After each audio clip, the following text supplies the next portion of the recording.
back, gang. So this is a video that I wanted to share with you guys quite a while ago when I actually picked up this clearance figure. Now, these in-depth painting tutorial videos are fun, but they also take a lot of effort in terms of video, editing, and just the filming process. But happy to get it finally out there, and I want to share with you guys my Revenge of the Sith Wookiee Warrior custom. I think this is a really great figure to add to my collection, especially since the Revenge of the Sith 20th anniversary is just around the corner, and I gotta say that as a Vintage Collection fan, I'm still a little annoyed that it seems like we're not going to be getting much in the Vintage Collection for the Revenge of the Sith 20th, but that is a topic for another conversation. But with all that said and done, don't forget to smash a like on this video, subscribe if you're new, or even become a channel member, and let's take a closer look at my process behind this Wookiee Warrior custom. So naturally, the first thing you're going to need for this project is a spare Vintage Collection Book of Boba Fett Kashyyyk figure, and we're also going to be using one of the old Revenge of the Sith Wookiee Warriors,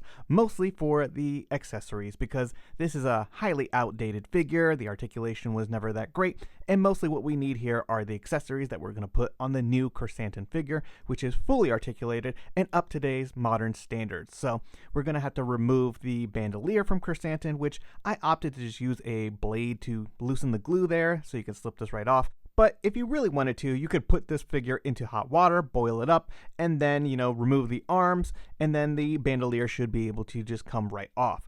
But I opted to just go this route because it was kind of quicker and easier for what I needed. And here you can see all the accessories that we'll be using, putting on this Kashyyyk figure to kind of give you a rough idea of the Wookiee Warrior that we're going to be creating in this video. So the main task at hand for this custom is painting, and we are going to be using a series of paints by Vallejo, specifically black, leather brown, and beastie brown.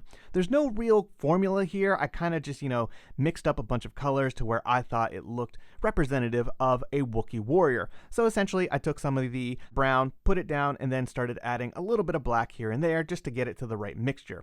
And then I tried it out, put a couple coats of this on there, and then dry brushed it because the base undercoat is black, so it's going to dry a little darker than what it looked there on the palette. And yeah, you just kind of got to eyeball this, and it's really just a base coat that we need here to kind of turn this black Wookiee into a proper brown one that we saw in Revenge of the Sith. The other thing I want to note is that painting joints is always a little bit of a pain, and fortunately this Kashyyyk figure actually had a little bit of space there, so when I put the paint down and then dry brushed it in there really good, it wasn't getting any rubbing, which is fantastic because that is one of the biggest annoyances when it comes to painting customs, is unfortunately the joints are never really a smooth process and will chip as time goes on. Moving on, I wanted to, change the color of that old Revenge of the Sith Wookiee head and, just really darken that up so it'll at least be somewhat similar to what we're doing with this main figure.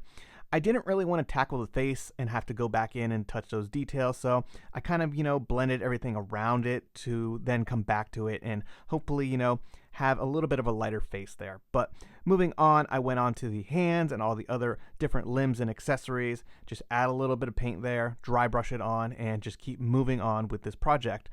Back to the legs, had to do the same thing, add some more coats of that paint, really dry brush it in there, get all those lower parts. Of course, the knee joint also was not that big of a problem, fortunately, which is really great because that's probably one of the points of articulation that you're going to be moving a lot on this figure, and thankfully nothing is rubbing in terms of the paint, so always fantastic. But yeah, as you can see, there's lots of little different crevices and joints and different areas that you're going to have to get into and really dry brush this figure to get that brown coat in there. But after a bunch of coats, as you can see, we're starting to see a nice brown Wookiee here, which is absolutely phenomenal. Moving right along, you always want to keep your dry brush kind of clean because we're going to be moving on to a different color. You, of course, could use a totally different brush, but I kind of wanted to get some of this gunk out of there, and it's always good to just keep your brushes clean as you go along with the project.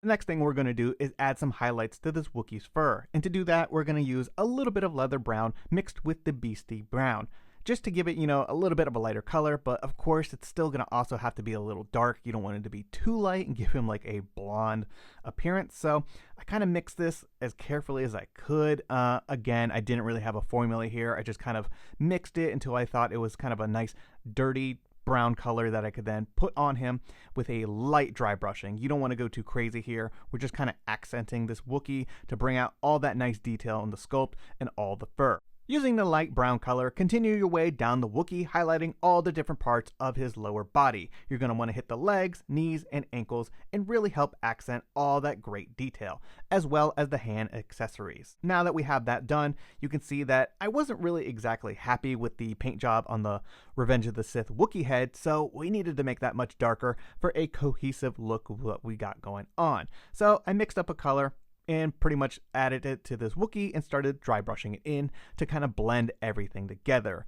Again, there was no real formula here. I kind of just eyeballed it, and fortunately it worked out pretty well, and this was much better than what we had going on before. As you can see, we got a nice cohesive look, and now it's time to move on to the next part, which is weathering the accessories.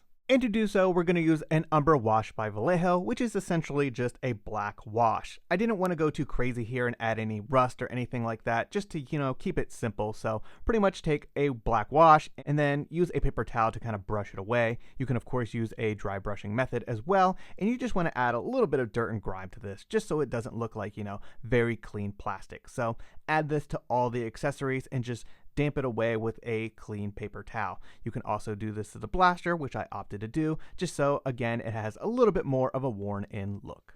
Once all the accessories are handled, the next thing to do is to seal the paint job. And to do so, we're going to use my go-to matte finish by Krylon. You're just going to want to shake this up really well and spray it from at least 6 to 12 inches away and just give it a light coat to seal everything with that matte varnish. And then we get to do the fun part, which is assemble the Wookiee Warrior.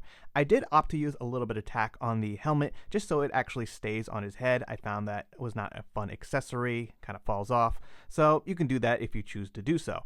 And as you can see, everything looks really nice once you put this together. And I did make 2 of these because 2 is better than 1. And I'm really happy with how these turned out. I hope you've enjoyed this video and taking a look at my process for this Revenge of the Sith Wookiee Warrior custom, a fairly simple repaint that Hasbro should absolutely be considering for the Vintage Collection. But let me know your thoughts in the comments down below. Do you want to see Wookiee Warriors, Kashyyyk Troopers, and an updated Commander Gree in the Vintage Collection? I think they would be most impressive, especially with a repack of the Turbo Tank. And lastly, don't forget to drop a like on this video and subscribe if you're new to the channel. It really helps and is always greatly appreciated. Thanks everyone, and may the Force be with you.